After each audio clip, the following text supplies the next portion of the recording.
a gente vai conversando. A gente não vai conseguir ver todos os slides, não, mas é aquele esquema. O slide está aqui como material de apoio. Depois vocês peguem, dá uma lida, porque está tudo ali muito bem resumido, bem destrinchado, assim, coisas que vocês podem pegar para poder ler, trabalhar, problematizar, escrever aquele tipo de parágrafo de problematização que eu já compartilhei com vocês algumas vezes, certo? Isso daí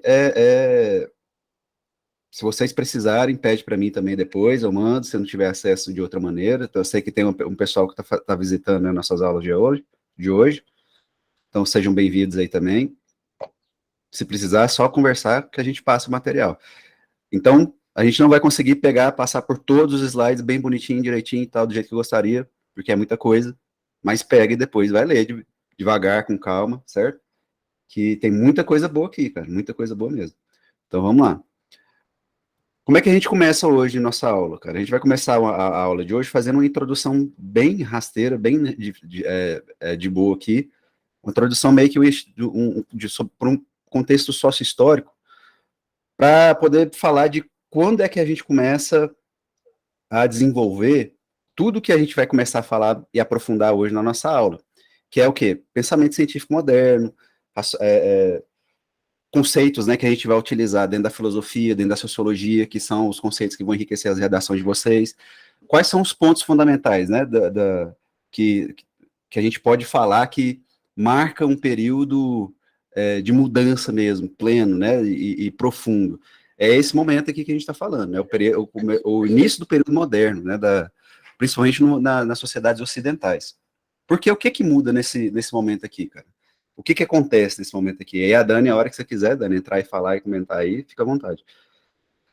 É o surgimento do racionalismo e do empirismo, cara. Essas escolas de pensamento aqui, elas são de grande impacto no pensamento humano e são elas que vão dar a origem, o pontapé inicial para todo o movimento de desenvolvimento científico e tecnológico que vai transformar completamente as sociedades modernas e pós-modernas, né, se a gente quiser falar aí de outros pensadores mais contemporâneos.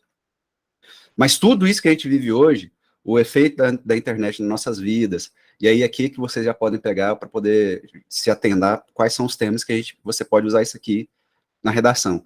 Então, os efeitos da tecnologia na vida humana, os efeitos da internet que a gente está vendo ser produzida agora, que são extremamente novos, que a gente nunca teve que lidar na história da humanidade, né?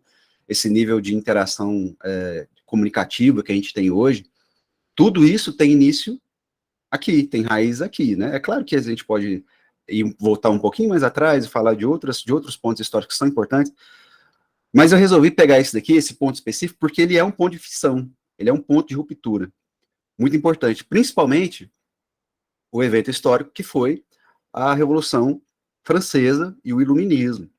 Esses são pontos muito importantes de mudança no paradigma do pensamento humano, que são também a raiz de todo esse processo de revolução industrial, de todo o processo de mudança das sociedades humanas, principalmente as ocidentais, né? Eu sei que as orientais elas mudam de outra maneira, mas elas também são influenciadas por isso, certo? E uma mudança no paradigma, para além disso, né? Uma mudança no paradigma do pensamento político, jurídico, filosófico, ideológico, certo? Tudo isso muda nesse momento aqui. Por isso que esse período assim, que é bem curtinho na história humana, ele é tão importante. E é também um período que a gente vê surgir uma mudança dos interesses dos intelectuais do momento em relação ao estudo e análise das sociedades. Aí está aqui, né, um slidezinho assim, sobre o René Descartes, que para mim na minha humilde opinião de professor, essa daqui é a mente mais influente da história da humanidade, cara. É o René Descartes. O trabalho dele é o trabalho mais influente da história da humanidade. É o cara que conseguiu, por conta própria, né, não, claro que não só sozinho, né, mas com o trabalho dele, ele conseguiu mudar as estruturas do pensamento humano de uma profundeza tão grande que, se não fosse ele, a gente não estava aqui hoje, do jeito que a gente está hoje. Certo? Então, para mim, na minha opinião, ele é o cara mais influente da história da humanidade. Ele, depois do Marx e tal, mas é ele. Por quê? Por conta justamente do discurso do método dele, que é tudo que a gente tem hoje desenvolvido dentro da ciência é baseado dentro do método cartesiano, certo? A gente vai passar para ele, então vamos direto ali para falar sobre surgimento da sociologia dentro da Revolução Industrial. O que acontece ali durante a Revolução Industrial, cara? O anterior a isso, né? O que vem, o que precede a Revolução Industrial? É o finalzinho do período medieval. O que caracteriza o finalzinho do período medieval? É a mudança, são as mudanças culturais e sociais e econômicas que acontecem principalmente dentro da Inglaterra, da França, aonde, por meio dos processos de cercamento, os feudos eles vão desaparecendo, né? Aliás, desculpa, os feudos eles vão desaparecendo e depois disso, né, pelo processo de cercamento, as organizações tradicionais das sociedades feudais e medievais, elas vão sendo desconstruídas. Esses camponeses, eles passam a ser empurrados para os grandes centros urbanos. E dentro desses grandes centros urbanos, não tendo mais acesso à terra, como eles tinham anteriormente para produzir seus próprios bens de consumo, né, e sua subsistência, eles passam agora a ter que vender a sua própria mão de obra para o novo industrial que vem surgindo aí, né? Então isso vai surgir um novo tipo de classe social, que apesar de ser diferente no método de exploração, continua sendo explorada, né? Isso aí quem vai falar um pouquinho mais é o Marx, né? O Karl Marx, ele vai tratar bastante disso aí, ele vai aprofundar nisso dentro da teoria dele. Então as populações agrárias se acumulam na cidade e passam a vender sua força de trabalho. Para além disso, acontecem as guerras napoleônicas. E o que as guerras napoleônicas fazem? Elas estimulam a corrida armamentista e também estimulam a produção de bens materiais em maior escala, que é justamente isso que faz com que todo o processo de revolução industrial tenha lastro, consiga se desenvolver da maneira que ele conseguiu se desenvolver. São as guerras napoleônicas que dão uma acelerada no processo de revolução industrial. Porque essa necessidade de armamento, de uniforme, de novas formas de produção, por exemplo, de comida, né, a comida enlatada, que vai surgir ali no finalzinho do século XIX, é justamente feito desse processo de industrialização da sociedade, principalmente europeia, certo? Com isso, dentro desse processo de revolução industrial, as relações de trabalho vão se transformando, né? Ou seja, o trabalhador agora ele não tem mais a mesma relação que ele tinha anteriormente, que era muito mais íntima, né? O cara ele ia ali, trabalhava na terra, plantava, então cuidava dos seus da criação deles, né? Então era um processo de trabalho muito mais íntimo, muito mais próximo. Agora ele não tem mais isso, o cara entra dentro da fábrica, ele tem um horário específico que ele tem que entrar lá dentro, lá a fábrica, lá controla tudo, o tempo, todo o período que ele está lá dentro, ele tem hora para poder comer, ele tem hora para poder descansar, ir no banheiro, né? Às vezes nem isso, né? Então, todo o processo de vida do cara, fala, Dani. Não, é só para poder situar os meninos melhor, assim, porque no Enem, nas provas de história, eu tô resolvendo umas listas com os meus alunos em outras escolas de preparação para o Enem, e aí, vira e mexe, eu me deparo com questões em que abordam Revolução Industrial, só que para a habilidade que o aluno tem que ter é a capacidade de relacionar o contexto do texto que está ali, né, do enunciado, o textinho que está ali, com o contexto da Revolução Industrial e conseguir identificar onde que está na história essa Revolução Industrial. A Revolução Industrial é um assunto muito importante, ele é ponto de partida para pensar várias coisas, vocês viram, né, comigo com o Rocha, a gente sempre que ia começar um assunto, a gente acabava tangenciando, relembrando vocês da Revolução Industrial, porque é um assunto que a sociologia trabalha, a história trabalha, a geografia trabalha, e sempre está no Enem. E aí, só para poder esclarecer, caso alguém ainda tenha mais alguma dúvida, na história, né, não do ponto de vista sociológico, porque quando fala, às vezes, modernidade para a sociologia, é uma coisa, para a história pode ser outra. Então, pensem naquela linha do tempo em que a gente trabalha a Idade Antiga, a Idade Média, a Idade Moderna.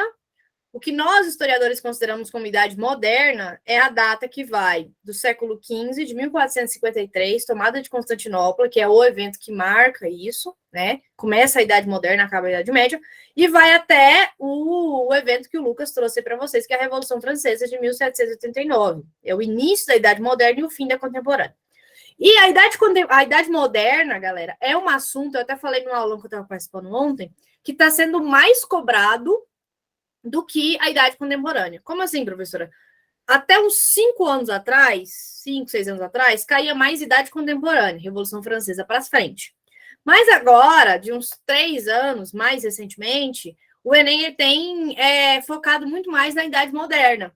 E a Idade Moderna, então, é esse período que vai do século XV até o século XVIII. O que aconteceu aí nesse período de tempo, né, do século XV até o XVIII? Muita coisa, muita coisa. A gente tem Renascimento, o final da Idade Média, que o Lucas começou a explicar, né, que é esse processo que a gente chama de renascimento urbano e comercial, quando o feudalismo ele entra em decadência, ele entra em declínio, por causa de uma série de fatores. Aí tem a ver com peste negra, as guerras, como a Guerra dos 100 Anos, as jaquerris, que eram as revoltas camponesas, e aquela sociedade feudal baseada em 3 estamentos, ela vai se modificando, novas dinâmicas vão surgindo, e aí surge, inclusive, um outro grupo social, que mais tarde o Marx vai chamar aí de burguesia, né, que vem da ideia de classe social. Burguês, nesse momento aqui, na final da Idade Média, início da Moderna, é o cara que vive no burgo. E o burgo é o local onde as atividades comerciais elas renascem, porque na Idade Média, vocês lembram, né, gente?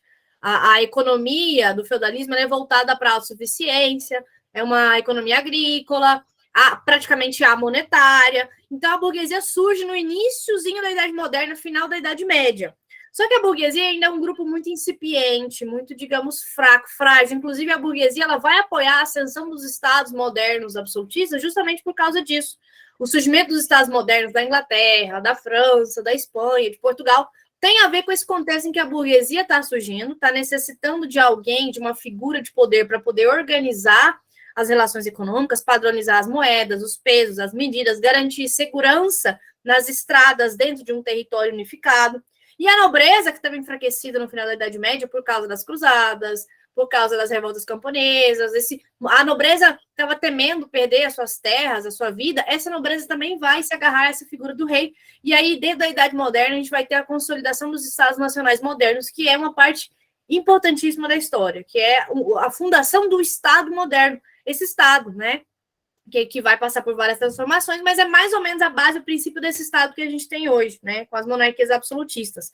E aí, esse casamento, digamos assim, entre a burguesia e o rei, inicialmente era algo que era interessante para a burguesia, ele vai se desgastando no final da Idade Moderna, com o iluminismo, a burguesia, né, dentro de um ponto de vista aí bem materialista, mas a burguesia vai começar a perceber que o rei ele já não é mais tão interessante, essa aliança, essa subordinação ao absolutismo, ela já não é mais tão vantajosa assim.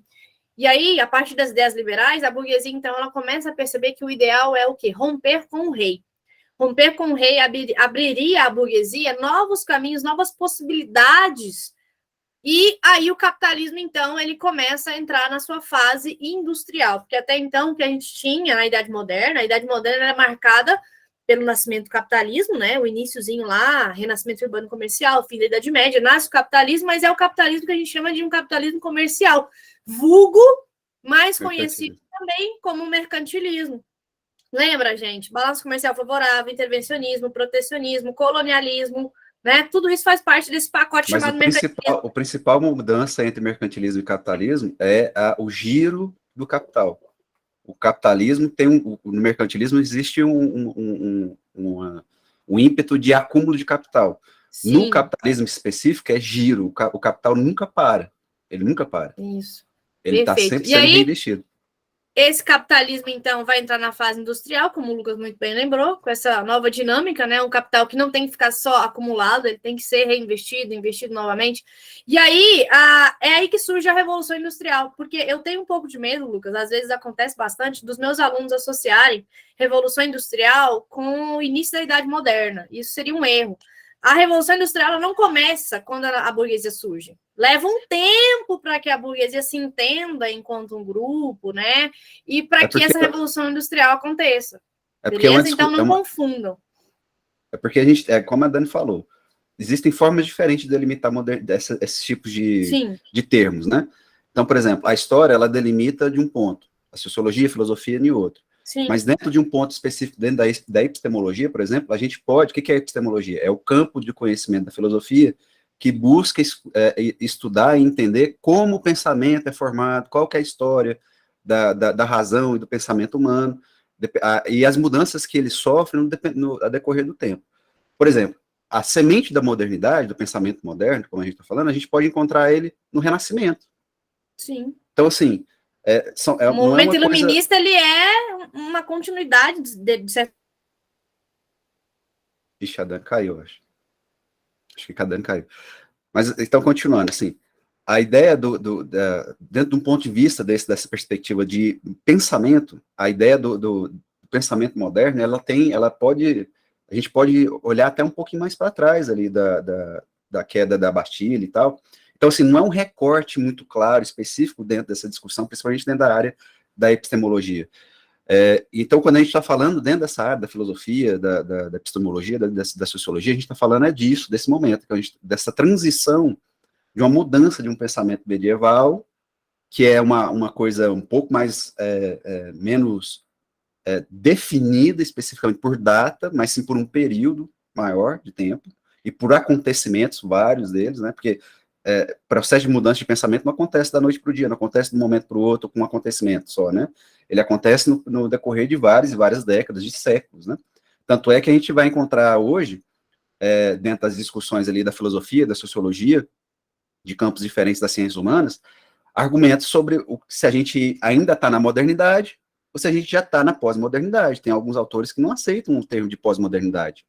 Aceitam, por exemplo, de modernidade tardia, mas não aceitam de pós-modernidade. Porque para eles ainda não aconteceu um evento epistemológico grande ou marcante o suficiente para poder falar, não, a gente teve um rompimento aqui, e a partir daqui a gente tem um outro período histórico, um outro período epistemológico. Então, a gente tem essas discussões dentro da filosofia, dentro da sociologia, né, dentro dessas áreas humanas, né? Não é assim... e aí a história também tem outras formas de definir esses períodos. Mas tudo que a Dani pontuou é extremamente importante para ficar bem claro na nossa cabeça que dentro desse processo aí todo de mudança histórica, econômica, social, o pensamento, né, da galera muda.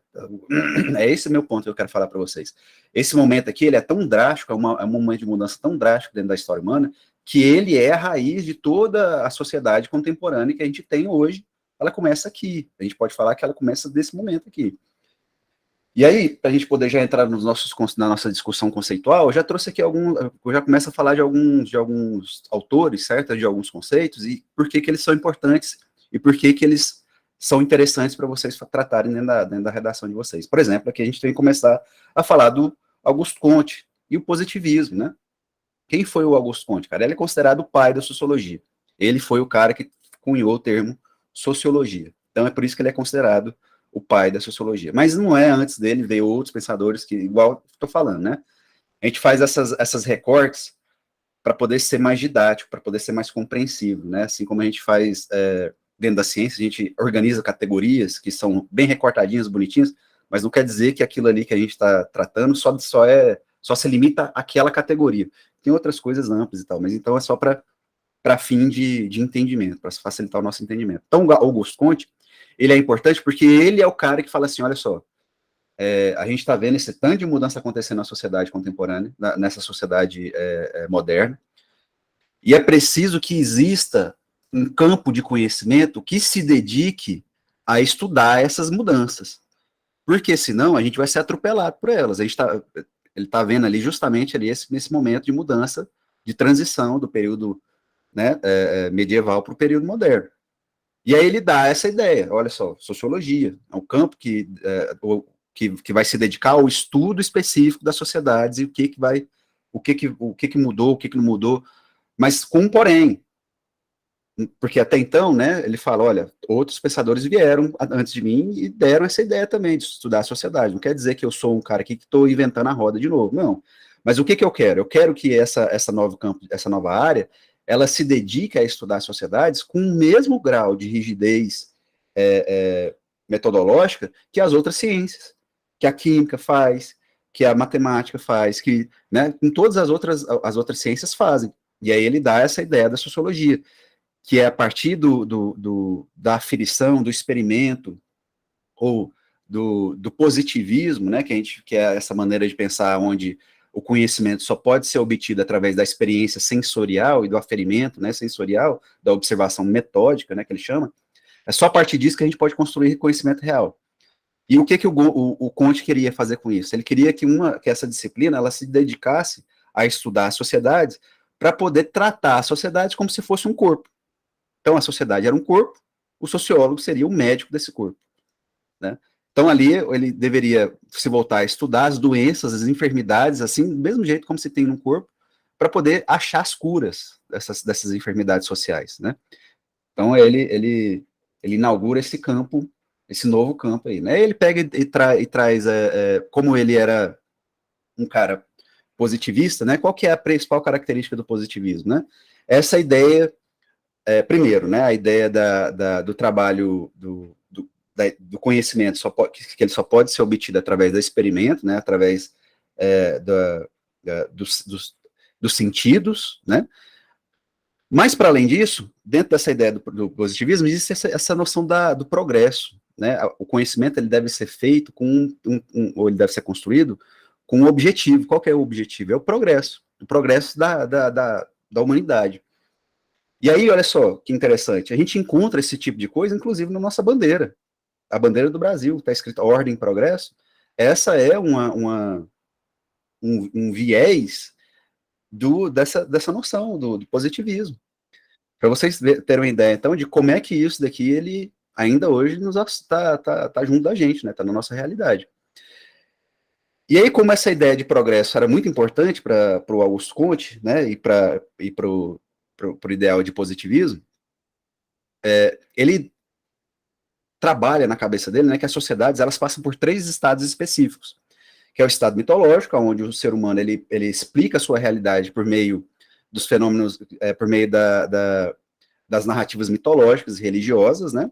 O estado metafísico, que a gente pode relembrar lá do Renascimento, onde o ser humano usa das observações naturais para poder partir disso e construir na sua cabeça de forma racional o conhecimento e chegando no final do estado positivo, que é quando a gente passa a utilizar o método científico para poder organizar o conhecimento, estudar as coisas a fundo e entender o mundo de verdade, né? Então, para ele, tinha essa passagem desses estados diferentes dentro da sociedade, ou seja, ele acreditava num progresso contínuo, né, das sociedades.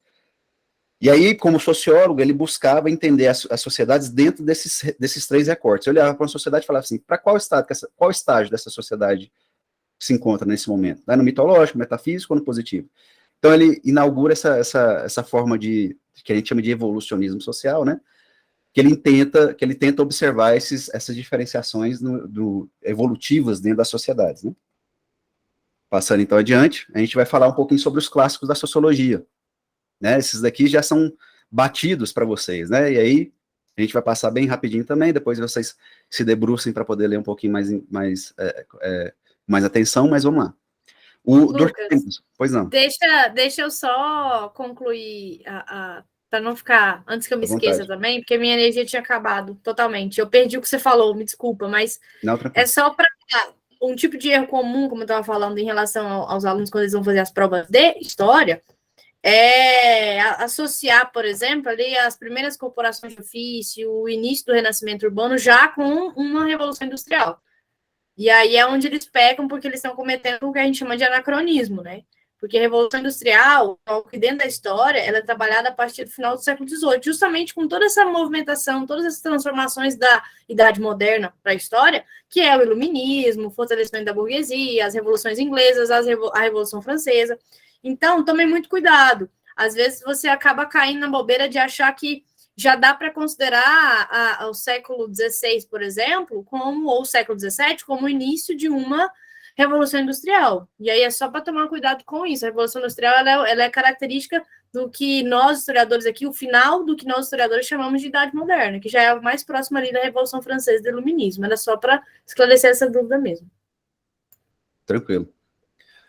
Então, assim, por que o Durkheim é importante? Por que eu estou pontuando ele aqui? Por que a gente pontua ele no ensino médio, né? E ele tem a sua importância garantida dentro das ciências humanas como todo, né? Porque ele é um cara que se dedica a fazer essa estruturação dessa nova disciplina, né? Que é a matéria voltada para estudar a sociedade, que é justamente a sociologia. Então, ele faz todo um processo de construção de um método sociológico inicial para poder permitir que a sociologia seja profissionalizada, por assim dizer, né? Que possam surgir sociólogos de fato, né? Ele faz todo esse trabalho inicial. Por isso que ele é importante para caramba. E, para além disso, ele também faz os seus esforços, né? Seus esforços para poder entender e dar explicações sobre eventos e fenômenos sociológicos que, para ele, são de grande importância. Um dos Vale lembrar também que o período em que ele viveu está muito relacionado com o que na história a gente chama de imperialismo, né? Então, esse desenvolvimento do capitalismo, segundo a Revolução Industrial, esse contato que a Europa vai ter com outros povos, por isso essa visão muito evolucionista. Eles olham para a África e pensam, cara, se a gente for comparar, a Europa está num patamar muito mais elevado, então é como se essa galera fosse o princípio, né? Por isso a ideia de primitivo, atrasado, então eles deveriam se desenvolver para alcançar ali uma ideia de evolução, que é problemática. Hoje a sociologia já não se apega mais a essa ideia, nem ciência humana nenhuma.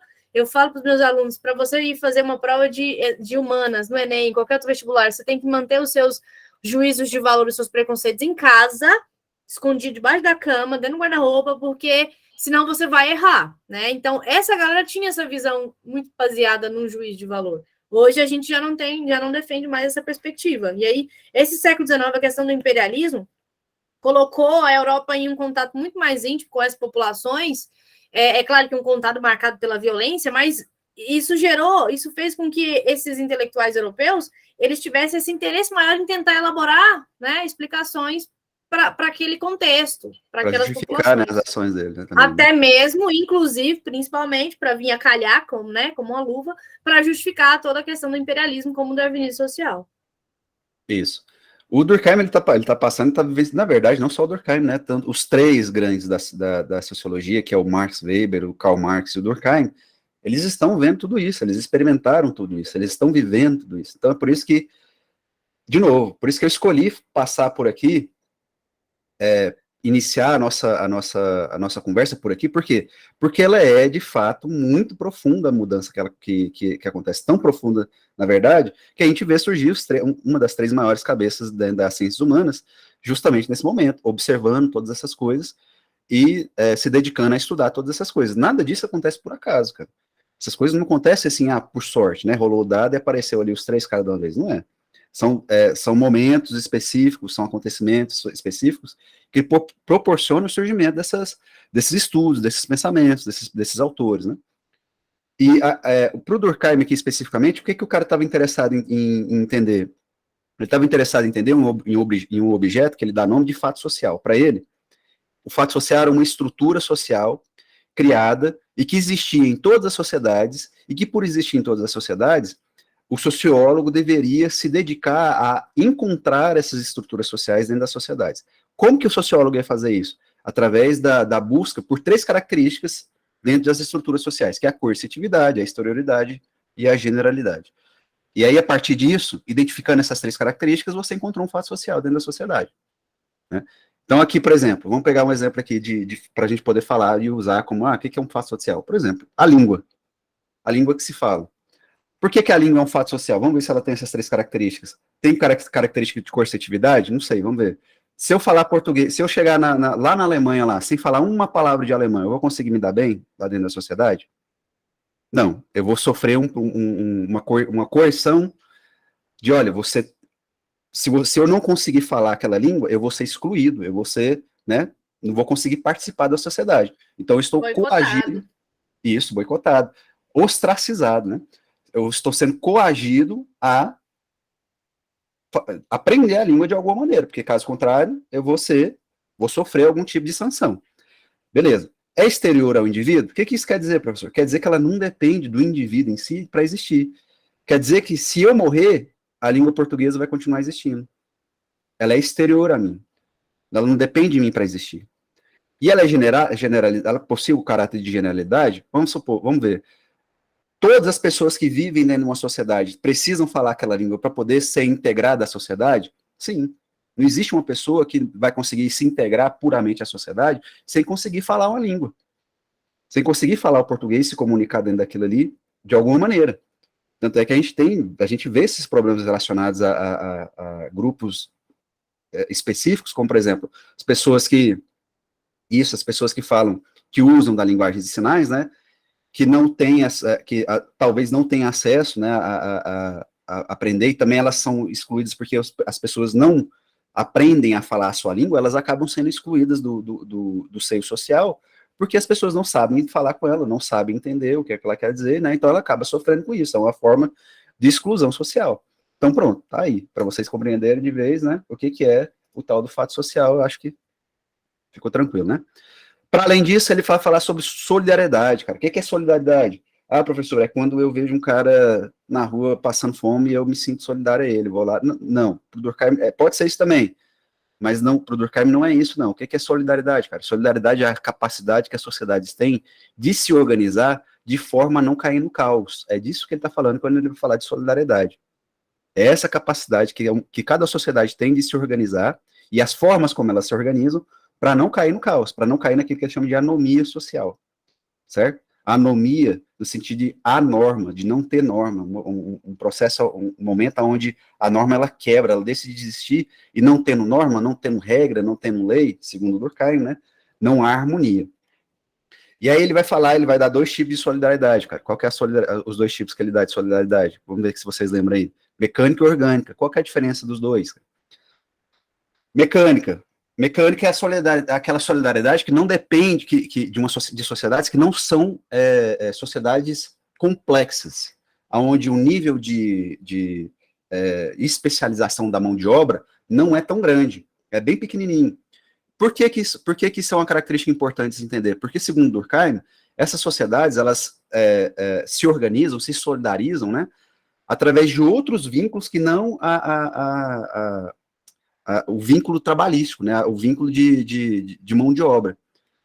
Se solidarizam através da religião, da crença, dos laços familiares, porque justamente são sociedades menores, menos complexas. Imagina que uma vila, né, um vilarejo lá do período medieval, e aí todo mundo se conhece e tal, e ao mesmo tempo não tem um grande desenvolvimento ou especialização da mão de obra. E por conta disso, as pessoas a mão de obra ela é muito simplesmente ela é substituível. Então, se o cara ele não tem, todo mundo sabe arar um campo, se morre o cara que ara o campo, ele é muito, muito fácil de substituir ele. Qualquer pessoa vai lá e faz aquele trabalho dele. Então, essas são as sociedades de solidariedade mecânica, as sociedades menos complexificadas, segundo Durkheim. Já a sociedade de solidariedade orgânica lembra de organismo, certo? Lembra de organismo. Coração, pulmão, cérebro, rim.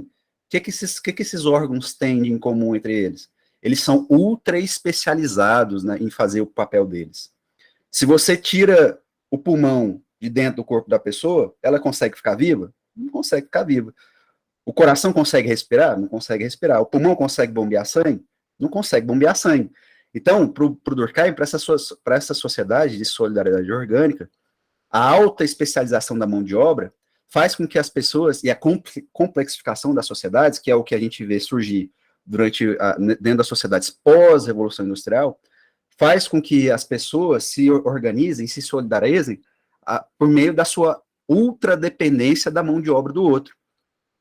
Por exemplo, professor, para poder entender melhor, um exemplo, o engenheiro constrói prédios grandes e tal, é ele que fica ali responsável por poder organizar todo o processo ali de estruturação de um prédio, de lugares que são importantes para a sociedade moderna, para a sociedade contemporânea.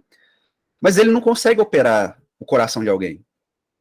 Então, ele depende do médico. Imagina, então, se por acaso surge um vírus na sociedade aí, né, como a gente está vivendo agora, mas agora esse vírus ele atinge só os médicos, e aí todos os médicos morrem na sociedade. O que acontece com essa sociedade? Ela entra em caos, ela entra em estado absoluto de caos, né? Ela entra em estado de anomia.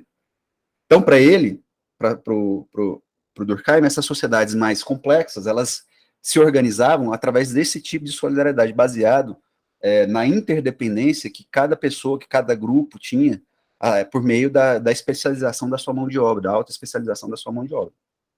Certo?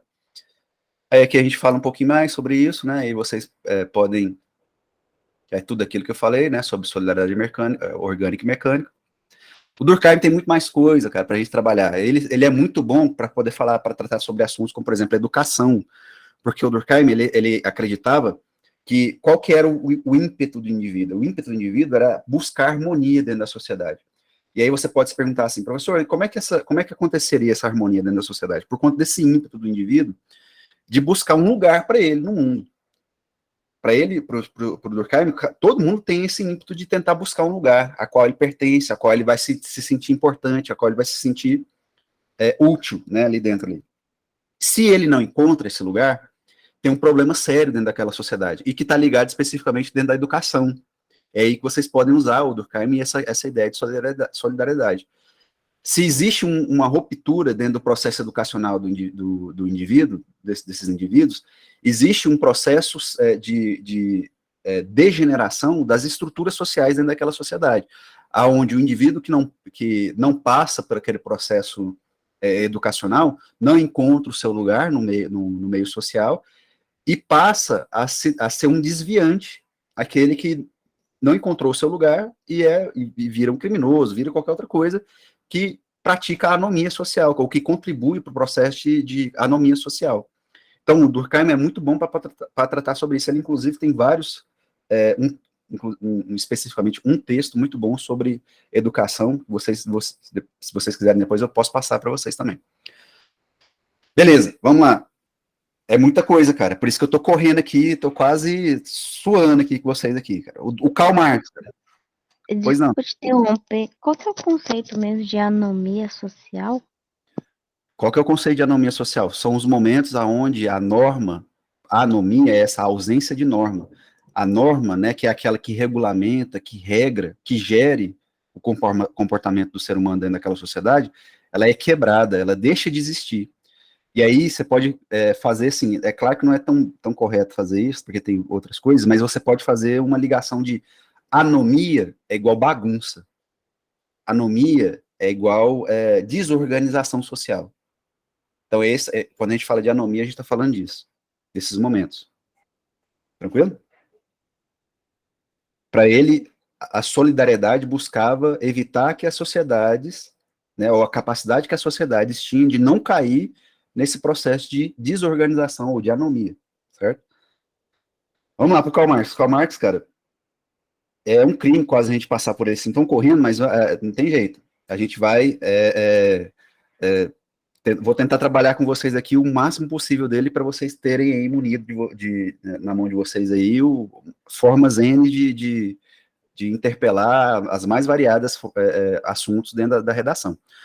Karl Marx, cara, que a gente pode, qual que é o primeiro ponto que eu gosto de explicar quando a gente está falando, quando a gente começa a falar de Karl Marx? É a forma como Karl Marx tem de interpretar a realidade. Qual que é a forma específica do Karl Marx de interpretar o mundo? Que ele dá um nome específico para isso. Ele chama de dialética materialista, ou de materialismo histórico. O que isso quer dizer, cara? Que diabo quer dizer materialismo histórico? Quer dizer o seguinte, para o Karl Marx, a realidade dos indivíduos estão intrinsecamente ligadas às suas condições materiais. Como é que eu posso simplificar isso? Eu posso simplificar isso de um jeito muito, né, peba, mas é o jeito mais fácil de entender. Uma pessoa que é rica tem uma condição material muito diferente de uma pessoa que é pobre. E, ao mesmo tempo, tem condições de vida, tem realidades extremamente distintas de uma pessoa pobre. Justamente por conta da sua condição material. E essa condição material, ela vai chegar, ela é algo tão importante, segundo Marx, que ela vai definir todo o processo de vida social do indivíduo. Aonde ele vai morar, qual que é o nível de educação que ele vai receber, quais são as oportunidades que ele vai ter de ter um trabalho bem remunerado ou não, até qual a idade que ele vai sobreviver, o lugar que ele vai morar na cidade onde ele habita, quantos filhos ele vai ter. Então, todas as relações que a gente pode imaginar, todos os fenômenos sociais que a gente pode imaginar, para o Marx, estão ligadas a essa questão do materialismo histórico, certo? Isso aqui você pode falar assim, professor, mas isso é óbvio, isso é muito óbvio. Aí eu vou falar para você, tá vendo, seu marxista safado? É desse jeito aí, assim que a gente se descobre como marxista, ó, tá vendo? Desse jeito. Eu falo para os meninos na escola, quando eu tô falando de Marx, os meninos viram para mim e falam assim, não sei o que, de comunismo, não sei daqui. Eu vou mostrar para vocês que vocês são tudo marxista. Aí eu pego e falo, e os meninos ficam bravos comigo. Mas cara, não tem jeito. Não tem como, né? Você queria falar alguma coisa? Não, eu só lembrei de um meme. Tem gente que está precisando fazer um chá revelação da classe social. Exatamente. Tem gente que não se descobriu pobre, né, e nem marxista. É isso. E aí eu tô aqui explicando para vocês aqui, concepção materialista da história, que depois vocês voltem ali e dão uma lida, certo? Tá tudo bem destrinchadinho no slide. Por isso que eu tô falando, não deixa de ler esse slide não, cara, é muita coisa e tal, mas vai lá, volta nele e dá uma lida. E para o Marx, cara, essa diferenciação específica entre classes e grupos diferentes, ela é tão profunda, ela é tão importante, que ela vai ser o que para ele vai ser o ponto determinante para se estudar dentro de uma sociedade, para poder entender de fato o que é que acontece dentro de uma sociedade, o que é que define as relações dentro de uma sociedade. E é o que ele chama de classe social, certo? São as classes sociais. Dentro das classes sociais, o que é uma classe social? São agrupamentos sociais de pessoas que dividem ou compartilham uma mesma situação, uma mesma condição material. E quando a gente fala disso, né, eu já tratei disso com vocês anteriormente, quando a gente está falando de condição material, a gente está falando de todas aquelas outras coisas, de quê? De condição de vida, de ideia, de ideologia, certo? Isso aqui é uma parte muito importante dentro da teoria marxista, essa discussão sobre ideologia. A gente já teve uma aula sobre isso, vocês estão lembrados, né? Tem um material específico sobre isso, que eu falei um pouquinho sobre vocês, sobre ideologia. Dá uma voltada lá para poder ler sobre isso. Então, esses agrupamentos que dividem essas mesmas condições materiais, essas mesmas condições sociais, essas mesmas condições materiais, se organizam ali entre si, né, dentro das suas necessidades, e têm motivações políticas diferentes, motivações políticas semelhantes, e por isso acabam tendo também maior capacidade de organização dentro dessas ideologias que se dividem entre si. Agora, acontece que uma classe social, ela, segundo o Karl Marx, tá em completa desarmonia com a outra, principalmente dentro do período do capitalismo. Um exemplo que ele dá, o exemplo não, né, o ponto específico que ele quer falar aqui é que a classe do proletário, que é a classe explorada, né, segundo ele, pela classe burguesa, tem interesses que são diametralmente opostos. Não existe conciliação entre a classe proletária e a classe burguesa, para o Marx. E é isso aqui que ele chama de conflito de classe, certo? Para ele, esse conflito de classe ele é tão poderoso, ele é uma coisa tão importante que ele nomina isso de o motor da história. Todos os acontecimentos históricos que se passam dentro da história humana se passam diante de um conflito de classe.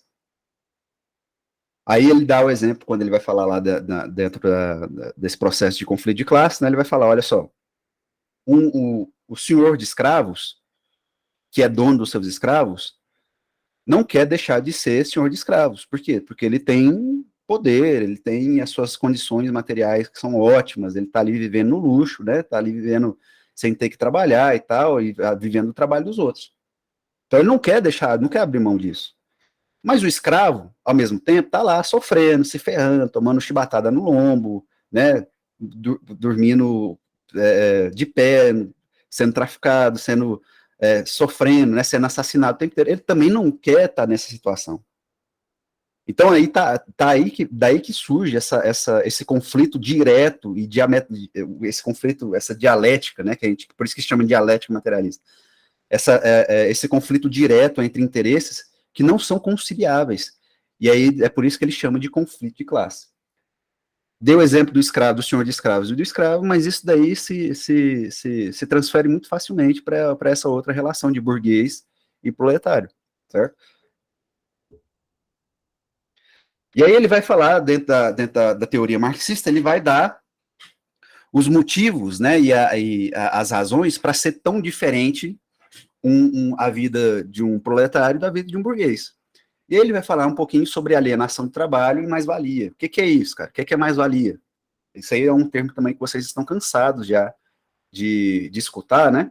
Mas é um termo que às vezes ainda eu encontro confusão, né, com os meus alunos. A galera ainda não sabe muito bem definir, né? Então aqui eu trouxe para vocês uma definição bem sucinta mesmo, certo? Bem simplinha, para vocês poderem lá tratar também, depois dar uma lida. O que é a mais-valia, cara? Mais-valia é o seguinte, um cara que é dono de uma fábrica, né, o burguês que é dono dos meios de produção, contrata a mão de obra de um trabalhador para poder produzir.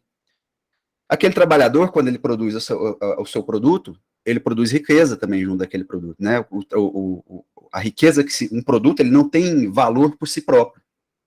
O que acrescenta valor dentro de um determinado produto é o trabalho que o trabalhador coloca naquele produto para ele se transformar da matéria-prima para o produto final. Então, se você pega lá couro, borracha, e aí coloca na frente do cara, o cara vai lá e transforma num sapato, o ato de transformação, que é o que a gente chama de trabalho, num sapato daquele couro e da borracha, é o que dá o valor ao sapato. Certo? É o que dá a riqueza, aquilo que a gente pode chamar de valor, né, para o sapato. Ele não tem um valor intrínseco, ele não tem uma riqueza intrínseca, né? Esse valor que o trabalhador acrescenta dentro daquele sapato, ele é X, né? Um valor X. Na medida que ele produz mais sapato, ele vai produzindo mais e mais riqueza, mais e mais riqueza. O que é a mais-valia, cara? A mais-valia é a expropriação de uma parte dessa riqueza que o trabalhador gera em forma de lucro para o dono dos meios de produção. Quando estou falando de meio de produção aqui, galera, estou falando de tudo que é usado para produzir. Fábrica, ferramenta, certo? Que não é do trabalhador, é justamente do burguês. É por isso que ele ele tem essa capacidade de explorar a força de trabalho do trabalhador, segundo Karl Marx, né? Por quê? Porque ele possui os meios de produção e o trabalhador não possui os meios de produção. Se o trabalhador não possui meio de produção, qual que é a única opção viável dele de sobrevivência? É vender a sua mão de obra, é ser expropriado, né, segundo Karl Marx. E é por meio desse processo, que a gente chama de mais-valia, que ele tem a sua mão de obra expropriada, certo? Lucas, assim, para ficar mais fácil para entender, eu posso dizer que o mais-valia é um acréscimo no lucro do dono dos meios de produção? Não é acréscimo. É literalmente o roubo. Segundo Marx, é isso. É roubo. É igual eu estou falando. Quando o trabalhador, ele produz um sapato. E aquele sapato vale R$10. Aí, num período de tempo, de um dia, o cara produz 10 sapatos. Então, em um dia, o cara produz R$100 de riqueza. Só que ao invés dele receber os R$100 que ele reproduziu, o que o dono do meio de produção faz? Ele recolhe 90 e paga 10 para o trabalhador. O trabalhador produziu 100, mas não só recebeu 10 daquilo que ele produziu. Mas aí você pode argumentar, né, professor? Mas o dono da fábrica precisa do seu lucro. O Marx vai falar que não precisa do lucro dele. Não precisa de nada disso, porque o dono da fábrica, ele é absolutamente desnecessário. O burguês, para o Marx, ele é uma classe social que não é necessária dentro do mundo. Né? Isso é a argumentação que ele fala. Que, inclusive, é o caminho, né, para aquilo que ele chama de comunismo, é isso, é a extinção da classe da burguesia. Porque quem é que produz a riqueza de fato é o trabalho do trabalhador. Isso segundo Marx, viu, pessoal? Eu não estou aqui fazendo pregação para vocês, nem nada disso, não. Estou aqui discutindo teoria, certo? Nós estamos aqui falando sobre teoria. E dentro da teoria do marxismo é isso daí, cara. Para o Karl Marx é isso daqui. E dentro desse processo, você conseguiu entender? Sim, agora entendi. Beleza. Então, dentro desse processo, cara, de produção dos produtos, dentro desse processo de extração da mais-valia, o trabalhador, como ele não tem mais controle do seu próprio trabalho, ele vai sendo alienado do seu trabalho. O que é isso? O que significa isso, segundo Marx, né? A alienação do trabalho é quando o trabalhador ele não tem mais contato, ele não mais se vê representado dentro daquilo que ele está fazendo, dentro do processo do trabalho que ele está produzindo.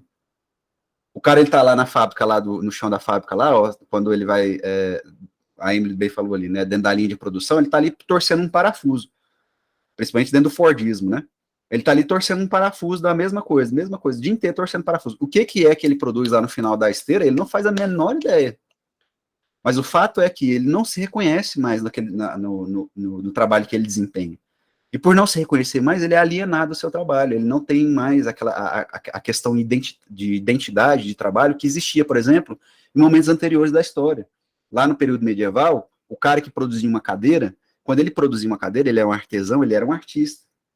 Ele não produzia uma cadeira só batendo o mesmo prego, a mesma perna de uma cadeira 200 mil vezes, não. Ele moldava a cadeira, ele colocava um pedaço da sua personalidade dentro daquela cadeira. Era uma forma de expressão do artesão fazer aquilo ali. Tanto é que, se o cara fosse fazer uma cadeira, fosse fazer um quadro, jamais seria, vários quadros ou várias cadeiras, jamais seriam iguais. Todas elas seriam completamente diferentes. Por quê? Porque todas elas eram expressões diferentes daquele artesão. Mas que ele tentasse fazer uma cadeira igual a outra, ele não ia conseguir. Por quê? Porque ele tinha mudado, né, pensamento e tudo mais.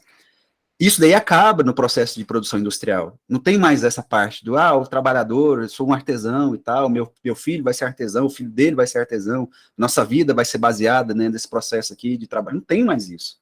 A vida mais do cara não é mais, não circunda mais dentro do seu próprio trabalho e dentro da identidade que se constrói dentro do próprio trabalho. É disso que a gente está falando quando a gente fala de alienação. Inclusive, Lucas, é uma coisa que se discute aí dentro da sociologia e da geografia na atualidade, como o trabalho hoje, né, ele não tem mais o mesmo significado que tinha para os nossos avós, por exemplo, a ideia de entrar numa empresa, construir carreira. Tem estudos aí que apontam que da nossa geração em diante, as pessoas vão mudar de emprego aí pelo menos 2 ou 3 vezes na vida. Então, o emprego ele deixou de ser uma parte fundamental da constituição da identidade das pessoas hoje, né? Um paralelo que a gente pode fazer. É por isso também que a gente tem essa noção tão negativa do trabalho também, que é uma forma que vocês podem também tratar, caso caia algum tema voltado, relacionado a trabalho, que é muito, muito provável também que possa cair isso na prova do Enem, ou em qualquer outra prova que vocês forem fazer. A gente tem essa visão tão negativa do trabalho, é por conta de todo esse processo, segundo o Marx, né, de alienação do trabalho. Você não mais trabalha para poder expressar aquilo que te torna humano, né? Não é mais um processo de criação criativa, né? Aonde você... O trabalho vira tortura, né? Que inclusive vem da palavra medieval, tripalium. Isso, exatamente. O trabalho, ele é uma forma de tortura. O trabalho é essa ideia de que é uma coisa menor, né? Onde eu não quero mais ter que trabalhar, eu quero viver a vida de magnata, né? Sem ter que colocar, né, uma gota de suor no mundo, né? Então, assim, nem sempre foi necessariamente assim, né? O trabalho não era um sinônimo de labuta, de sofrimento, né? Era também uma expressão da identidade própria do indivíduo. Era uma extensão da própria forma, da autoimagem do sujeito, né? A gente ainda tem essas relações dentro do nosso trabalho, mas a gente sabe muito bem que para a maior parte das pessoas, mas especificamente falando aqui, para esse período, que a gente tem que lembrar muito bem disso, cara. Quando a gente for olhar para a obra de um autor, a gente tem que olhar também para o momento histórico que o autor está falando, para o momento histórico que o autor está observando, certo? A gente pode extrapolar as teorias desses autores para outras áreas da sociedade e outros momentos históricos, é claro que a gente pode, mas a gente tem que sempre fazer essa ressalva, viu? Quando a gente for analisar um trabalho de um autor, a gente tem que olhar para onde é que esse cara está falando, para onde é que ele está olhando, certo? Porque senão a gente é injusto com o cara. Para esse momento aqui que o Marx está falando, é isso aí mesmo, cara. O cara tem que ir para a fábrica, ficar lá 14, 15, 16 horas no chão da fábrica, fazendo a mesma coisa o tempo inteiro, torcendo o mesmo parafuso, vendo o filho dele morrer lá dentro da fábrica também, ou a filha dela morrer, ou às vezes tendo que parir dentro do chão da fábrica, né? Então, assim, é um processo absolutamente desumanizador. A gente pode também extrapolar esse tipo de... Pode, é claro que pode. As realidades da galera que está sendo, que passou pelo processo de uberização da mão de obra de trabalho é bem isso daí, cara. O cara que tem que subir em cima da moto ali e trabalhar 15, 16 horas para poder conseguir alguma coisa que vai sustentar ele e a família dele colocando a vida em risco de ser atropelado, de cair, de morrer, né? Isso daí é muito semelhante, cara, é exatamente isso, é uma forma de expropriar o trabalhador da sua mão de obra, também, viu? Não é só porque ele não está produzindo um produto final que ele não pode ser expropriado, não. Ele pode ser expropriado também na sua mão de obra por meio de serviços. Isso é viu? verdade. Então vamos lá, a gente já passou aqui um tempão, né, cara? Tô falando, Marx é uma coisa esquisita, né? Dá muita coisa para falar. Fetichismo de mercadoria. Sei que tem algumas pessoas aqui que também têm alguma dificuldade de encontrar e de entender o que é isso daqui, né? Fetichismo de mercadoria. O que é esse termo, cara? O que isso quer dizer? Fetichismo de mercadoria, cara, é um processo que o Marx fala onde o produto ele passa por esse processo de alienação da mão de obra do trabalhador e começa a ter ares de ser algo que é produzido sem a intervenção da mão de obra do trabalhador. Passa a ser entendido como se fosse algo que existe por si próprio, que tem valor por si próprio, que não é um objeto que foi produzido, que tem valor por conta do trabalho que foi colocado dentro dele, e por conta da mão de obra do trabalhador. Aí fica parecendo que é um feitiço, uma coisa mágica, que surge por conta própria, quando na verdade não é assim.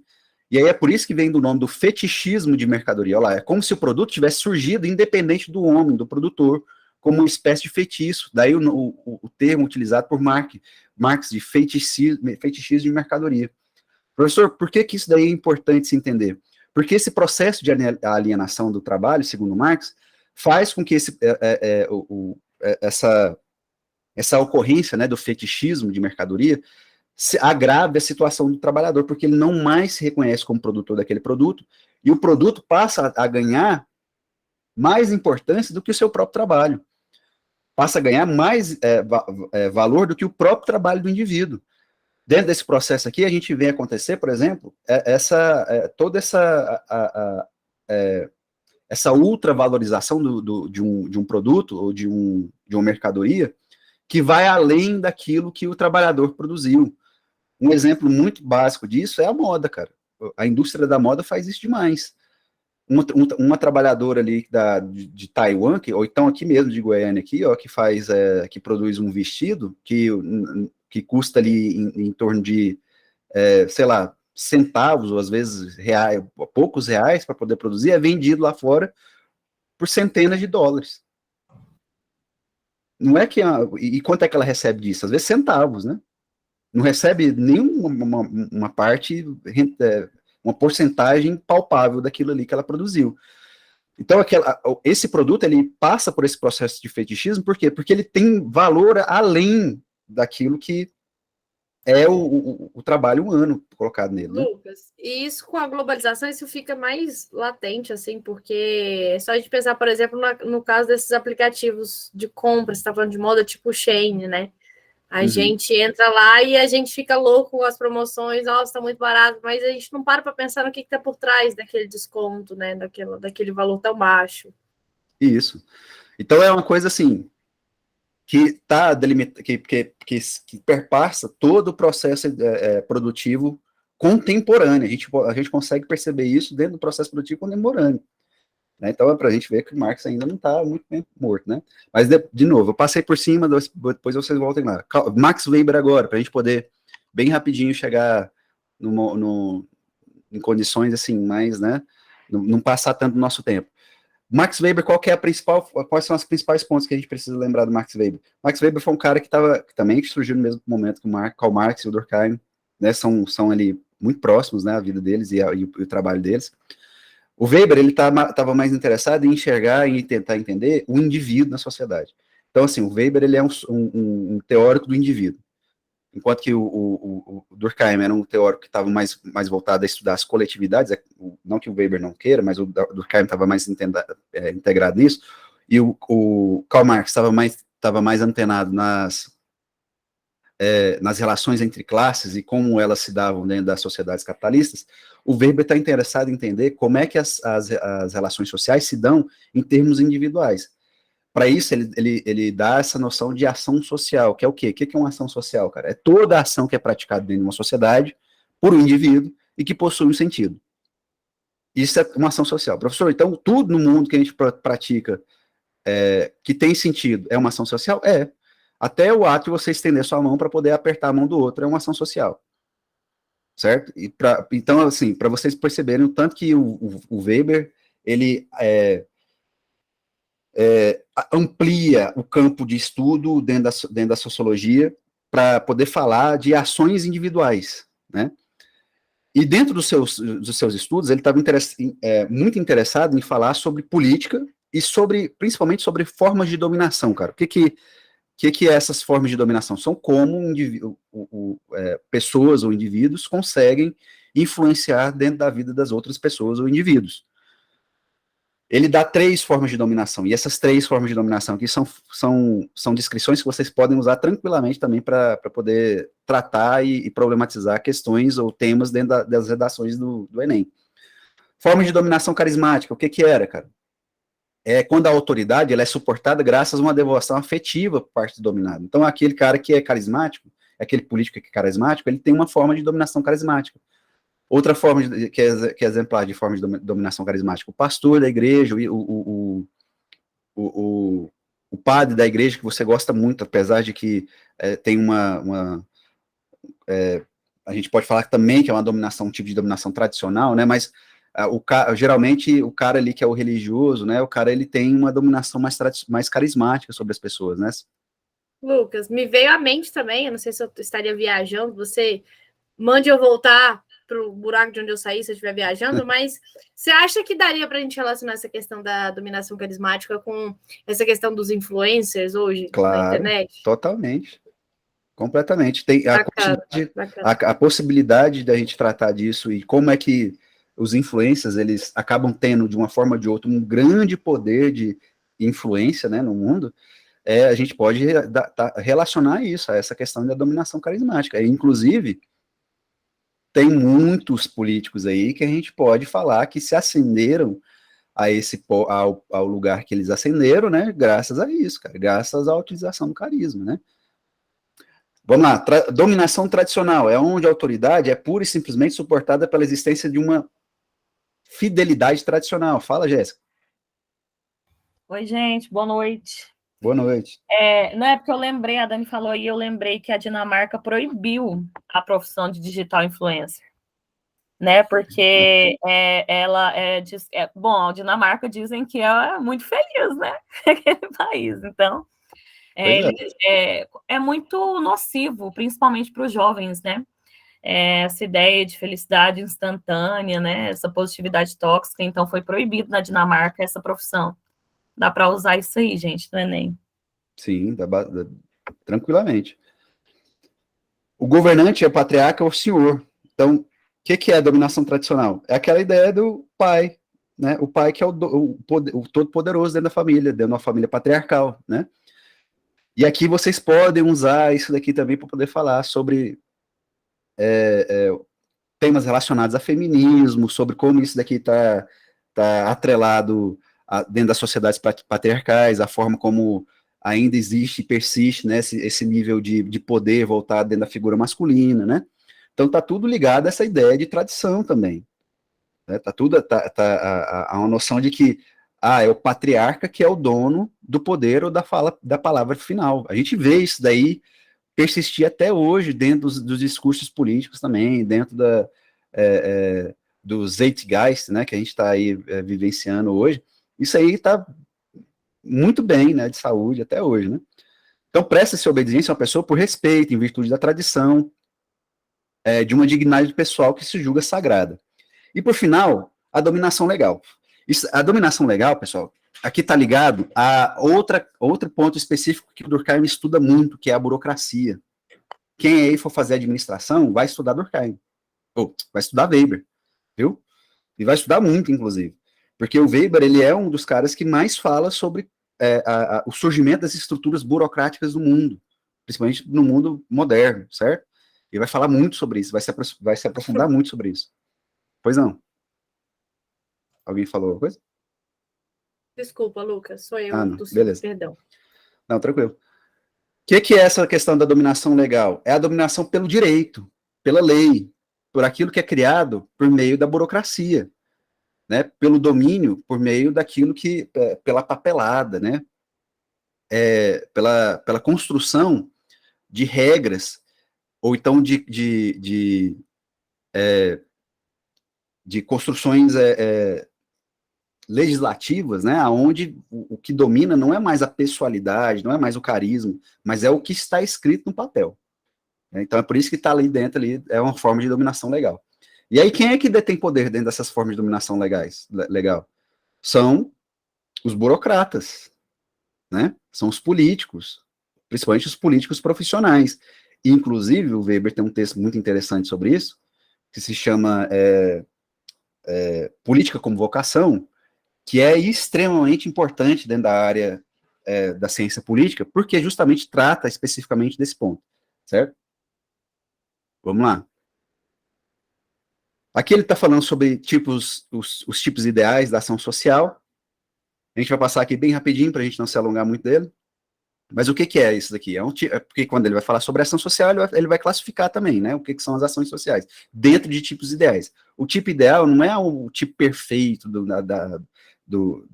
daquilo que a gente está falando, não. O tipo ideal é uma ferramenta teórica que a galera das ciências humanas, das ciências sociais, utiliza para poder abarcar ou construir certos conceitos, né? Certas ferramentas teóricas, para facilitar a nossa lida com o mundo das ciências humanas, que é extremamente complexo, que é extremamente volátil, né, em alguns momentos, e que a gente precisa dar nome para os bois, a gente precisa construir caixinhas para poder colocar as coisas lá dentro, que é assim que funciona a ciência, né, de várias maneiras.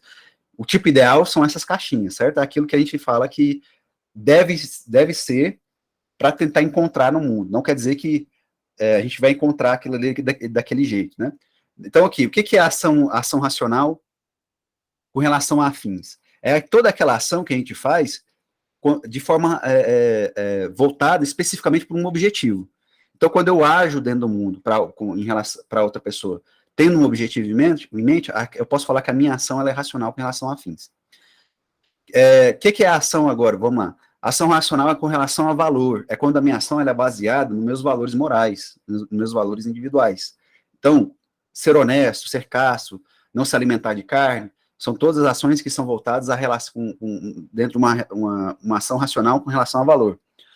Uma ação racional, uma ação de modo afetivo, desculpa, são ações que são tomadas com base em emoção, né? Então, aquilo que eu estou sentindo na hora acaba desembocando numa ação minha. Olha lá, ações orientadas pelo ciúme, pela raiva, pelas outras paixões. Isso aqui, inclusive, é usado dentro do direito, viu? Para poder definir algumas coisas, como, por exemplo, crime passional, então, um monte de coisa, né? Que é inclusive, uma categoria que já está sendo até abandonada, né? Dentro do direito, em alguns pontos. E a ação tradicional, que é baseada dentro do costume e do hábito, né? Um exemplo aqui é o pedido da bênção aos avós, né? Isso aqui tudo é uma forma de categorização que o Weber usa para poder tornar possível o estudo das ações sociais. E aí, partindo dessa construção teórica que ele faz, ele vai produzir o livro dele, que é um dos livros mais importantes que tem dos últimos períodos, e é o livro, na minha opinião, mais importante dele, que é a Ética Protestante e o Espírito do Capitalismo, que ele vai tentar entender e buscar razões de entender por que a sociedade estadunidense se desenvolveu da forma como se desenvolveu. E aí ele vai se debruçar e entender como é que o protestantismo influenciou o surgimento do capitalismo tal qual a gente vivencia hoje, certo? Voltem aqui depois, dê uma lida aqui nesse slide especificamente, se vocês quiserem falar, entender um pouquinho melhor sobre isso daqui, que a gente vai passar por cima, para a gente poder entrar em alguns outros conceitos que são relevantes. Aqui agora eu estou trazendo alguns conceitos mais recortadinhos. Ética e moral. O que é ética e moral, pessoal? A galera confunde muito esses dois aqui. E são conceitos importantes para trabalhar no mundo aí, dentro das redações. O que é ética, cara? Ética é um conjunto de conhecimentos que são extraídos de investigação do comportamento humano. Então, a ética é a área do conhecimento da filosofia que se dedica a estudar o comportamento humano. E se dedica racionalmente ao comportamento humano. A ética, ela ocupa da análise dos princípios da orientação da ação. Já a moral é quando essas ações, essas justificativas das ações, né, valorativas, elas são interiorizadas. e aí passa a ter caráter normativo dentro da vida da gente. Então eu faço uma coisa baseada nesse valor normativo que a gente absorveu dentro da gente. Então a ética se dedica a estudar, a tentar entender essas ações que são feitas por meio desse valor normativo. A moral são esses valores normativos que a gente usa para poder delimitar o nosso campo de ação, certo? Então, moral e ética são coisas diferentes nesse sentido aí. Outros conceitos, justiça, segundo Aristóteles, aquela máxima mais clássica de todas, né, principalmente dentro da ciência política, o homem é um animal político. Quem nunca ouviu falar disso aqui, inclusive, pode ser até uma citação que vocês podem usar dentro da redação de vocês para N temáticas diferentes, né? Então, o que é, por Aristóteles, o que é a justiça, cara? Para ele, né, existia um ímpeto natural dos seres humanos para o bem.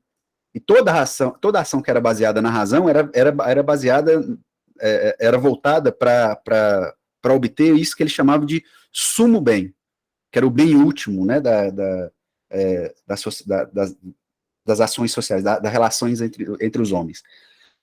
E a política, não a ética, né, ela era a área que os homens usavam, a área do pensamento que os homens usavam para poder fazer essa tomada de decisão no mundo. E só seria possível agir politicamente, segundo ele, né, se a gente tivesse a virtude da justiça.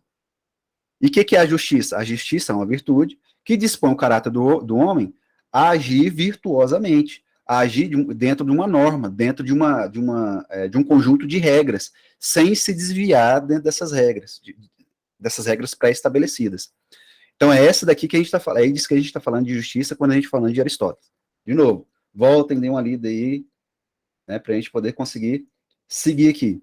Outro campo de conhecimento aqui da filosofia que também é muito interessante vocês usarem, que aí eu trouxe aqui um campo, né, uma escola de pensamento, que é o existencialismo, né, a existência precede a essência, que aí a gente tem vários autores aqui, o Schopenhauer, que vocês devem já ter ouvido falar, o Kierkegaard, o Dostoiévski, o Nietzsche, o Husserl e o Heidegger, são todos autores desse campo de conhecimento, né, filosófico.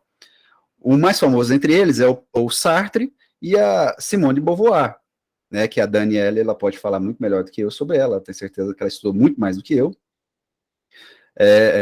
dessa autora, mas que todos esses autores, eles têm uma coisa em comum, que é o quê? A ideia de que os seres humanos, eles constroem a si mesmo no decorrer do tempo das suas vidas, eles não nascem prontos. Os seres humanos são livres, né, na medida das suas limitações, né, para construírem aquilo que eles conseguiram construir de si mesmos. Então, essa noção aqui, ela abandona todo e qualquer tipo de ideia de preconização. Não existe algo anterior ao homem. Não existe algo anterior à existência do homem. Tudo aquilo que você é, no final das contas, é feito ou existe por conta de você. Então, essa ideia aqui que ele está falando, a existência precede a essência. Não existe essa coisa de, tem uma coisa que me compele a ser de tal maneira, tem uma coisa que me compele a ser tal... Não. Tudo que você é hoje, você é porque você fez, você foi feito ou fez assim, certo? Então, para a filosofia existencialista, o homem só define seu papel na sociedade ao longo da trajetória da sua vida. Assim, o homem é aquele que projeta ser e não existe antes desse projeto, certo? Vamos lá. A Hannah Arendt, que é uma autora que é importante, né? A Jéssica gosta muito dela, né? Eu entendo, inclusive, por a motivação disso, né? A filosofia teórica da Hannah Arendt, né, ela está voltada especificamente sobre o estudo das relações políticas entre as pessoas. E ela estudou bastante sobre o nazismo, perseguição nazista, né? E ela fala bastante sobre banalidade do mal, cara. O que é a banalidade do mal? É a capacidade que as pessoas têm de agir cruelmente, né? Quando possuem justificativas legitimadas para isso. E aí ela fala bastante disso num livro dela que chama Eichmann de Jerusalém, que é quando ela vai falar sobre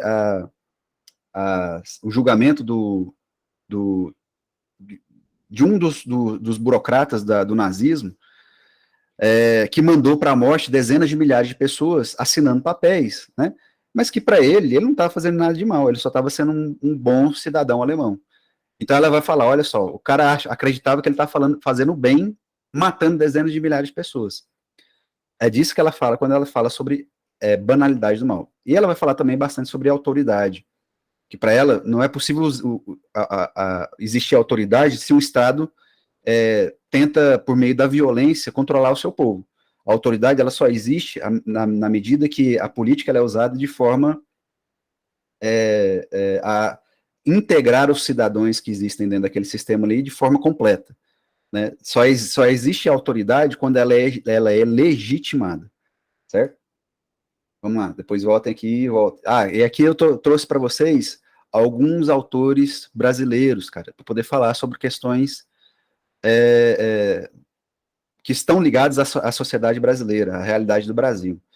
A Dani acho que caiu de novo, deve ter caído da internet lá dela, né? Eu, inclusive, pedi para ela falar um pouquinho sobre esses caras aqui, que tá dentro do campo dela também. Mas quais são os caras que vocês podem usar bastante para falar sobre N questões, né, das temáticas da redação do Enem? Euclides da Cunha, que é considerado um dos primeiros teóricos e sociólogos, né, que não era um sociólogo, né, não era de fato um sociólogo, mas o seu trabalho tem caráter sociológico. Quando ele escreve Os Sertões, o que ele dedica a fazer primeiro, narrar um acontecimento gravíssimo, né, que foi um momento extremamente, como é que eu falo? Traumático na história brasileira, mas não apenas isso, ele vai se esforçar também para poder fazer uma análise sociológica, histórica, cultural, da população que vivia ali da área sertaneja do país, que era uma população completamente ignorada pelas populações litorâneas. São Paulo, Rio de Janeiro, ignorava a existência das pessoas que viviam, por exemplo, na Bahia, no Nordeste, ali no Sertão Agreste.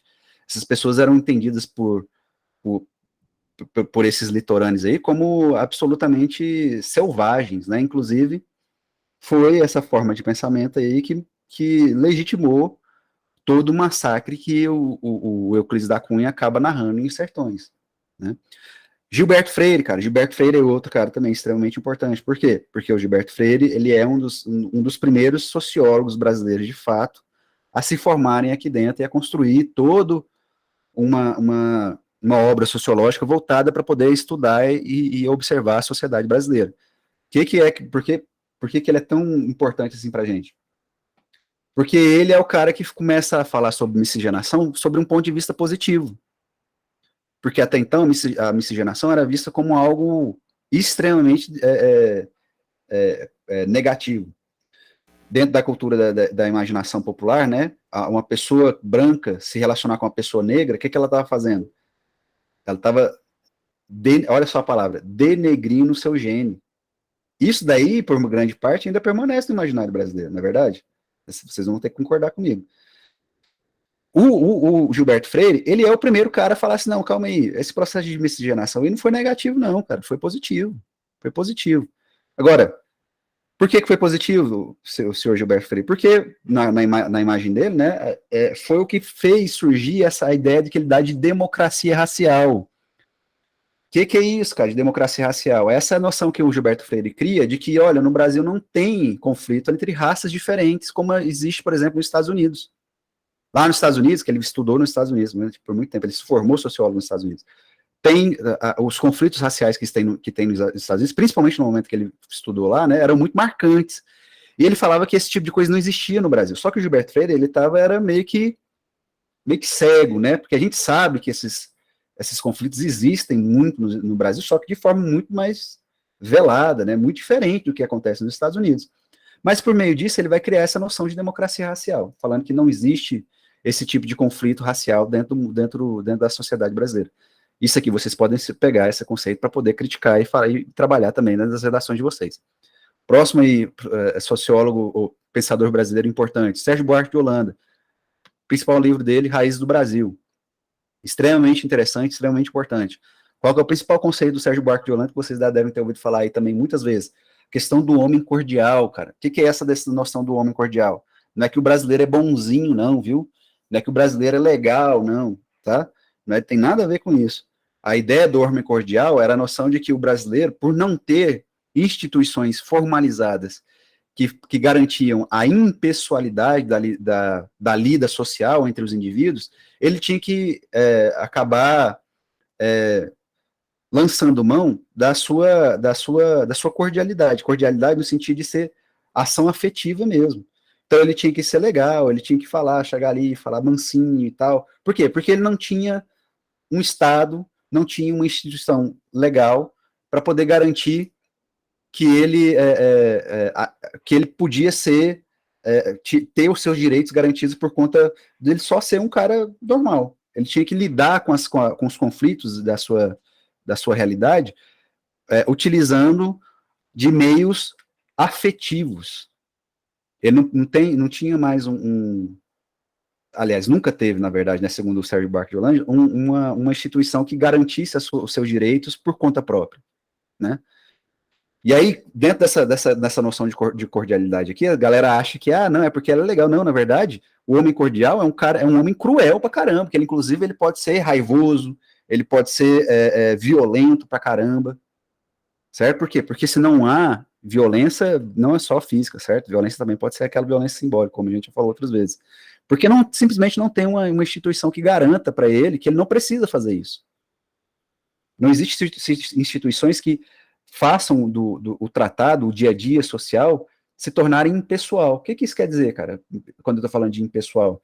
Estou falando que não existe uma instituição, por exemplo, que me garanta o meu direito de sei lá, passei no concurso público por conta própria, por minha própria vontade. E aí eu tenho a certeza de que não vai ter um apadrinhado de um político que vai lá e vai tomar a minha vaga no meu concurso público. Um exemplo, né? Tem alguns lugares que isso acontece, viu, pessoal? Às vezes tem muita gente que acha que isso não acontece, tem lugares que isso acontece sim. Então, o que eu tenho que fazer? Eu tenho que ser o camarada que vai lá, dá o jeitinho, não sei o quê, conversa com o cara e faz amizade, né? Porque eu não tenho essa instituição que garanta essa impessoalidade.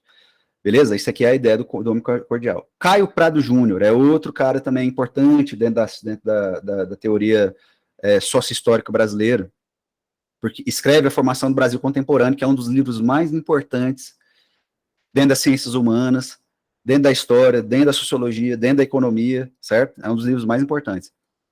Pro autor, então, qual que é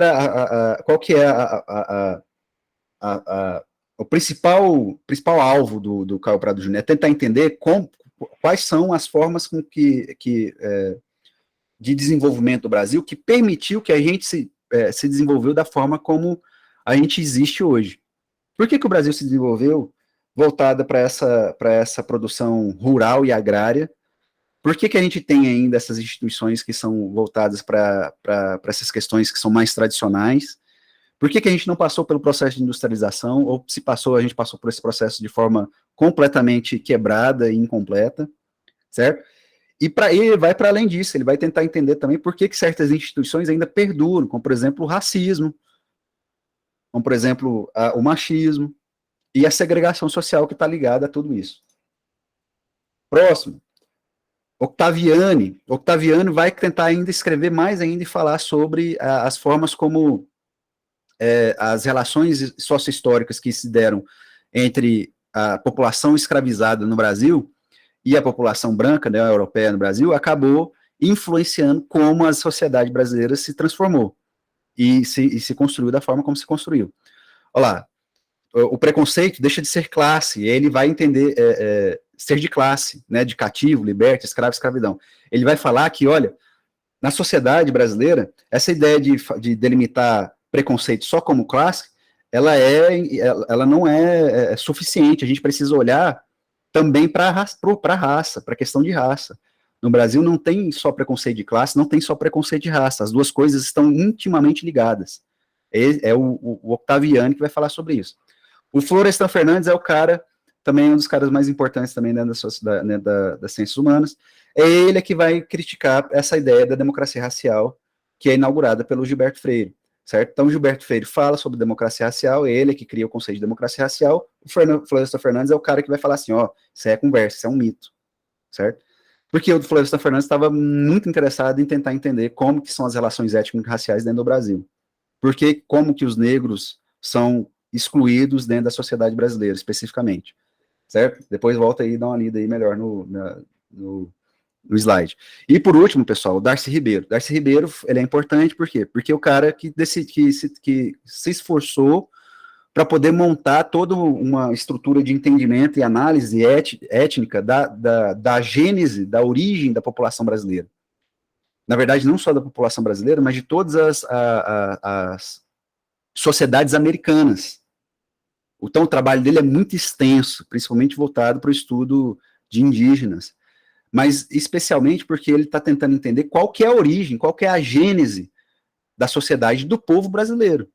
Então ele vai lá, voltar lá atrás, lá em momentos pré-históricos mesmo, para poder tentar entender como que a população indígena, como que a população depois, né, que chega aqui no Brasil, africana escravizada, como que essas populações, elas têm protagonismo na formação da sociedade brasileira. E aí ele vai se voltar para estudar tudo isso aí sobre uma perspectiva etnográfica, certo? Então, por isso que ele é importante, porque ele faz esses recortes olhando de um ponto de vista que antes não tinha sido visto, que é o quê? Um ponto de vista que considera o protagonismo do indígena e da população africana escravizada dentro do país. Beleza? Vou deixar para falar mais um pouquinho no final, mas ele tem um livro chamado O Povo Brasileiro, e esse livro dele, ele foi transformado em um documentário que é excelente, cara, um documentário muito massa. Procura, tá no YouTube, que chama O Povo Brasileiro. Só procurar lá no YouTube, lá, O Povo Brasileiro, que você vai encontrar. E aí aqui eu trouxe as temáticas que são mais relevantes, que vocês podem também tentar se organizar aí, né, para poder estudar um pouquinho sobre elas, que é violência contra animal, alienação parental, vacinação infantil. Isso aqui são todas as ideias que podem cair como possível tema da redação do Enem, viu? Então, violência doméstica contra crianças, juventude, projeto de vida, comércio ilegal de armas, ilegal de animais silvestres. Outros temas, mídia e sociedade, identidade e alteridade, cidadania, indústria cultural, cultura, estratificação social, raça, etnia, mobilidade social. Todos esses autores que a gente falou aqui hoje, eles podem ser encaixados de uma maneira ou de outra dentro dessas temas aqui, certo? Que estou passando para vocês. E aí eu trouxe também uma lista de coisas para vocês assistirem, lerem, escutarem, certo? Primeiro, um documentário que eu acho, assim, imprescindível de ser assistido, Café com Leite, Água e Azeite, que fala sobre a questão do embranquecimento, da tentativa de embranquecimento da sociedade e da história brasileira. Isso aqui é extremamente interessante para poder falar sobre racismo. O documentário do Darcy Ribeiro, também um livro dele, né, que é baseado. O Povo Brasileiro. Ctrl+V, que é um filme extremamente interessante também, que tem uma temática que é super recente, viu? Dá uma olhada no filme, A Ética Protestante Espiritual, já falamos.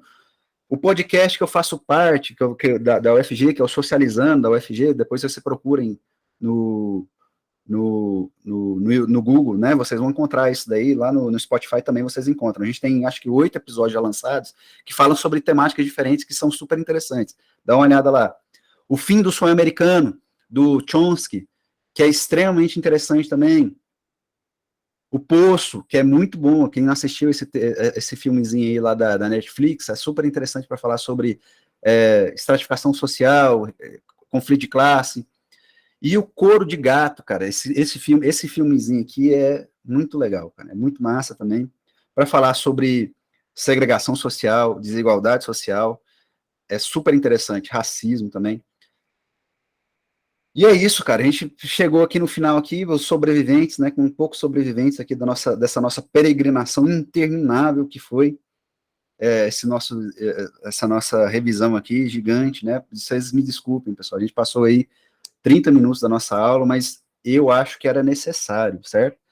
Tem muita coisa aqui que vocês podem ler, que vocês podem usar para poder enriquecer a redação de vocês, para enriquecer a própria forma de visão de mundo, né, de realidade de vocês. Eu me esforcei muito para poder fazer esse material aqui, de ser o mais amplo possível, certo? Infelizmente, a gente não conseguiu cobrir do jeito que eu gostaria de cobrir com vocês, cada assunto, né? Eu gostaria muito de ter mais tempo para poder tratar cada assunto, Mas eu acho que dá uma fundamentada boa para vocês poderem falar de uma quantidade gigantesca de temas diferentes e ter propriedade teórica para tratar de forma profunda esses temas, beleza?